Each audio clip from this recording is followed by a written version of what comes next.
na nossa saúde interna? O equilíbrio ácido básico no nosso aparelho digestivo, ele é muito eficaz e ele é muito versátil também. Então, o estômago secreta normalmente realmente o ácido clorídrico. E conforme o nível de proteínas na alimentação junto, ele pode secretar mais, ou se não tiver proteína junto, menos acidez. Com isso, na sequência da digestão dos alimentos, o pâncreas e o fígado também vão fazer todo um equilíbrio disso, dando esse equilíbrio ácido básico. E, como nós estávamos conversando no intervalo, essa questão do pH, ele é importante, porque senão nós não fizermos um uso de uma água alcalina, o desgaste, vamos dizer assim, forçosamente, o organismo vai ter que produzir elementos para tentar tamponar isso. Tá? Então esse sistema tampão, ele pode ser feito através do bicarbonato, pode ser feito por algumas enzimas. Tá? Então eles utilizam vários meios disso. Tá? Um dos elementos mais promissores nessa questão, tá, no dia a dia, é exatamente uma água bem equilibrada, uma água eficaz. E isso daí nos facilita exatamente uma prevenção, primeiro, de diminuir a imunidade pelo sistema de substâncias insulino-símile, semelhantes à insulina, o que vai fazer muitas vezes uma precocidade do envelhecimento da pessoa. Existem esses fatores de insulino-símile que são marcadores, nós temos 5 marcadores. São os mais utilizados na medicina. Desses marcadores, o primeiro, o segundo, o terceiro são os mais usados. O terceiro é o mais importante e que pega a parte periférica, mãos e pés. Tá? O que tem a ver mãos e pés, esses marcadores de insulina, com relação ao pH? Tem tudo a ver. Por quê? Porque a partir do nosso primeiro envelhecimento, ele vai nascer exatamente nas partes mais distais do nosso corpo, mas nas mãos e nos pés. Se as células dos neurônios, de células fibras tipo C, que são as mais fininhas, são os neurônios mais delicados nas extremidades do nosso corpo, dos pés ou das mãos, morrerem, já começa aí uma regressão do nosso tamanho de organismo. E isso daí, ele é altamente sensível ao pH. Ele é altamente sensível. Então ele não é só sensível ao trauma, à pancada, a um esforço que a pessoa fez ou uma queimadura. Não. O equilíbrio do envelhecimento nosso, para se manter equilibrado, firme, tá? Ele tem que ter toda uma organização bem feita. Tá? Então não é só a alimentação vegetariana, etc. Não, tem que ter de tudo um pouco e adequado. A água é um fator fundamental nessa questão. Quanto mais a água tiver na ingestão um pH adequado, menos força o pâncreas. Consequentemente, os minerais mais utilizados para a formação de insulina, como por exemplo o cromo, ele vai deixar de ser absorvido em outros sistemas, como no rim ou como no sono, e a pessoa começa a ter um sono melhor. Então, o cromo é um mineral nutriente que participa do sono fisiológico. Muitas vezes as pessoas tomam água e não têm sono adequado. A pessoa tem uma alteração de pH e tem uma alteração do pâncreas alterado. Vai ter uma alteração, consequentemente, em todo o metabolismo do açúcar. Então, tudo está envolvido com tudo na bioquímica humana. Tá? A questão médica é que a gente fraciona em pequenas partes para procurar entender aquele trechinho apenas. Mas, na verdade, o sono está ligado com o açúcar, ligado com o cromo, ligado com o pH, ligado com a água, com tudo. Está tudo interligado. Está tudo interligado. Então fica manco eu dizer para você se a água fica somente ligada ao pH de acordo com o fator de bicarbonato, acidez do estômago. Não, tem mais coisas que envolvem. Tá? Então, quando nós começamos a equilibrar a pessoa, verificar processos inflamatórios, verificar a exigência daquilo, capacidade respiratória, porque nós produzimos também todo um equilíbrio ácido básico sanguíneo a partir da respiração também. Então, a própria respiração também ajuda os rins e ajuda o pâncreas.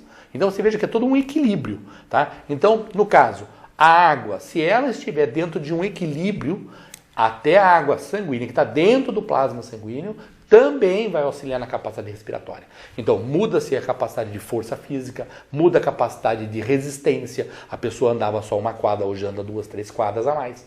Então, no caso, a questão da purificação sanguínea não depende só de máquinas como o rim, tá, extracorporal, que é a hemodiálise. Tá? Não, o hemodiálise é um rim, vamos dizer assim, que auxilia, é benefício para os pacientes em estados terminais, em que um rim não está mais funcionante, não tem mais rim para a pessoa. Então é preferível usar a hemodiálise. Agora, no meu caso, que eu faço já tratamentos nutricionais, verifico o centro nuclear da célula, verifico qual é a capacidade de energia que a pessoa tem, verificar qual é a velocidade que entra combustível e sai combustível do corpo da pessoa, aquilo que tem necessidade de atividade. Então, conforme a necessidade que a pessoa ponha, nós colocamos para ela, ela vai ter uma resposta melhor, mais positiva. Bom, pela sua resposta, então o pH é um fator fundamental na base da saúde humana. Ela é fundamental, sem dúvida. E ela é importante que seja bem equilibrado nisso. E o corpo fica constantemente tentando manter esse equilíbrio. Sempre lutando. Você come um churrasco na noite anterior, ele passou a noite trabalhando, tentando equilibrar tudo aquilo. Se você come pizza ontem à noite, é outra situação. Então tem que ter um equilíbrio para isso, tem que ter uns certos cuidados. As pessoas não podem comer assim, torta direita, beberem qualquer coisa, etc. Até na cerveja, como por exemplo, por que tem diferença nos sabores das cervejas? É água. E todo mundo já sabe que o segredo da cerveja é água. Né? Então, independente de fazer uma cerveja de trigo, ou de cevada, ou de lúpulo, ou de malte puro, não sei o quê, entendeu? A água é um dos maiores segredos. E todo mundo sabe disso. Bom, o corpo humano é formado por, em média, 60% a 70% de água, é isso? 60% de água, sim. Então está aí a importância da água. Exatamente, sem dúvida nenhuma. Isso é fundamental. E o plasma também, a base dele é a água, o cérebro também parece que 80% é de água. Exatamente, é bastante. A água realmente ela tem uma entrada e saída realmente importante, não é pequena não, tá? É muito grande. E isso daí vai depender de um dos fatores principais e mais estudados na medicina, tá? São chamadas membranas, tá? As membranas celulares, hoje em dia, é uma das especialidades mais vanguarda na medicina no mundo hoje, tá? Seja em qualquer campo, seja na neurologia, na oftalmo, na cardiologia, na nefro, o que se estuda de mais vanguarda na humanidade hoje em medicina é membranas. E nas membranas estão intimamente ligadas com a água. E todo alimento que você, através da alimentação, da sua refeição, tanto da água como de um alimento sólido também, após a digestão vai sobrar um resíduo, vai sobrar um lixo. Esse lixo normalmente é um lixo ácido. Isso, exatamente. Exatamente. Aí que está. O rim vai tentar botar tudo isso para fora, tá? O próprio intestino também vai tentar evitar com que isso seja absorvido, tá? Através dos resíduos alimentares. Isso tudo é devido a substâncias ácidas. E aí vai sobrar aí que forma o radical livre, que começa o processo de envelhecimento? Também, mas na verdade eu poderia fazer duas afirmações. Uma, a nossa morte começa no cólon, tá? A nossa morte, nosso envelhecimento, ele começa exatamente no intestino, tá? É um dos pontos mais importantes e mais de referência, tá? Com relação à qualidade de vida. Quem tem intestino bom tem longevidade, e quem não tem intestino bom não tem longevidade, tá? Então o intestino é fundamental. Tem muita gente que descobre-se sem querer, ou às vezes por alguma indicação médica de algum colega, diz o seguinte: tome água todos os dias de manhã cedo, tome um copão d'água. Fala até para inventar água morna, eu acho meio difícil, mas tem gente que toma e realmente depois o intestino funciona melhor. Por quê? Porque você está oferecendo uma água, tá? no aporte gastrointestinal. Aquilo entra e vai ser utilizado. Naturalmente, parte dos resíduos ácidos que tem que sair fazem o intestino funcionar melhor. Então tem que ser utilizado água em grande quantidade para isso. Então essa água vai chegar até o intestino grosso, intestino delgado, e vai dentro daquela massa ali, inclusive facilitar a evacuação. Exatamente, isso é fundamental. Tá? O intestino parou, é problema.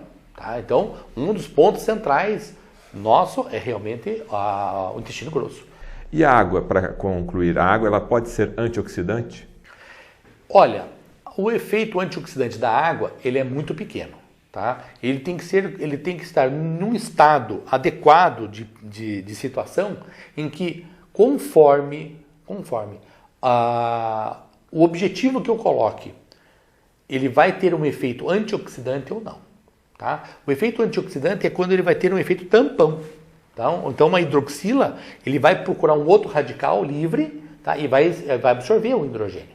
Tá? Então no caso, se eu coloco um ozônio, um O3, tá? Ele vai tentar fazer uma reação, ele vai tentar tirar o hidrogênio. Tá? Então ele se ligando com o hidrogênio vai formar água. Então isso é bioquímica pura. Tá? Então se a gente utiliza um ozônio, ele auxilia e previne problemas de radicais livres extracorporais. Aonde estão? No intestino. Então nós temos mais contato com o exterior do mundo por dentro do nosso aparelho digestivo do que pela nossa pele. Nós temos mais contato pelo mundo exterior dos alimentos, de tudo que a gente vê e conversa, através do aparelho digestivo completo do que sobre nossa pele. Nós temos menos contato com a pele, com relação a nós, do que o intestino. O intestino é muito maior. Tá? A área de absorção. A área de absorção, a área de contato com o universo é muito maior. Entendeu? E dá a impressão que não, né? Dá a impressão que está, como ele invagina por dentro do nosso corpo, tá? Ele dá a impressão que tem pouco contato. É o contrário.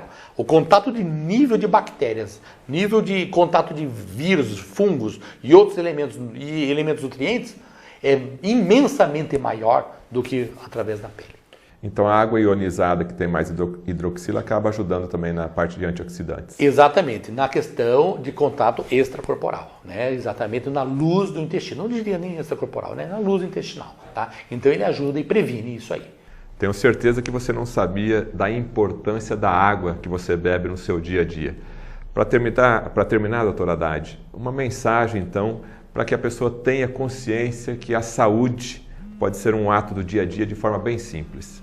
Bem, eu aconselho um cuidado e um equilíbrio no dia a dia de alimentação, uma alimentação vegetariana de 90%, utilizações de carnes apenas em torno de 10% no dia a dia. Frituras e outros alimentos pesados, como doces, massas em excesso, também prejudicam a saúde. A água e os líquidos em geral são necessários e exclusivos, isso não pode deixar de faltar. Então esse equilíbrio é necessário. Agora, águas de primeira qualidade, realmente nós temos poucas e nós podemos ter isso dentro da nossa casa.